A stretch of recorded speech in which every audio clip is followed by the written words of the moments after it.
My parents stole my $27,800 college fund to save my brother from prison. I left with 2 bags. 10 years later, they begged for help. I just said, no. My parents stole my $27,800 college fund to save my brother from prison. I found out on my 18th birthday. Came home expecting cake. Instead found mom, dad, and my brother Kyle at the kitchen table looking guilty. We need to talk, dad said. They'd taken everything. Every dollar my grandparents had saved for me since birth. Gone. Kyle got caught selling drugs. Faced 5 years. They hired an expensive lawyer with my money. We had no choice, mom cried. He's your brother. What about me? What about my future? You're smart, dad said. You'll figure it out. Kyle needed us more. Kyle didn't even look sorry. Just scrolled his phone. I packed 2 bags that night, left everything else. Crashed on my friend Maria's couch. Worked 3 jobs. Morning shift at a coffee shop, afternoons at a bookstore, nights cleaning offices. Took community college classes when I could afford them. Slept 4 hours a night, 8 years instead of 4. But I graduated, got my accounting degree, got hired at a good firm, bought my own apartment, small, but mine. Never spoke to my parents again. Changed my number, blocked them everywhere. 10 years later, dad called from a number I didn't recognize. Sweetheart, it's dad, please don't hang up. I almost did. What do you want? It's your mother. She needs surgery, heart valve replacement. Insurance won't cover it all. We need $40,000. I laughed. Actually laughed. You stole my college fund for Kyle. Now you want money for mom's surgery? That was different. Kyle was going to prison, and I was going to have a future. You took that. Please. His voice cracked. We're desperate. We've asked everyone. Kyle can't help. He's still screwing up. Silence. He lost his job 6 months ago. Living with us again. We're barely making rent. Of course. Where's the $27,800 you stole? That was 10 years ago. We can't. With interest, you owe me $38,000. Pay me back, and I'll think about mom's surgery. We don't have that kind of money. Funny. Neither did I at 18 when you destroyed my future for Kyle. This is different. Your mother could die. Then Kyle better get a job. How can you be so cold after everything we did for you? That word. Everything. Everything?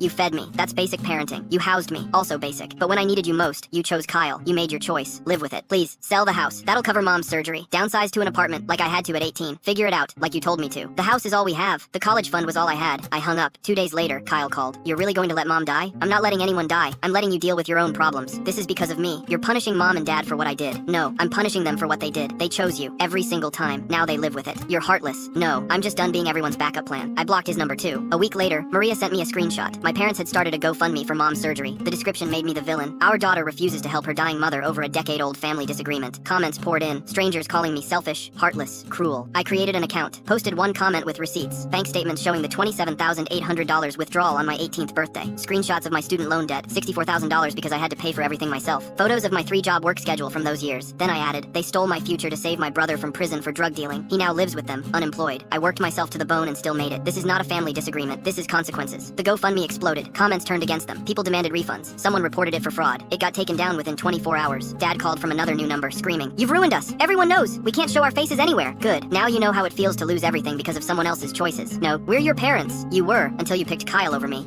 Mom grabbed the phone, sobbing. Please, sweetheart, I'm begging you. You should have thought about that 10 years ago when you chose which child mattered more. I hung up and blocked the number. 3 days later, I got a text from an unknown number. The house sold. Mom's surgery is scheduled. I hope you're happy. I stared at it for a long moment, then typed back 2 words. I am.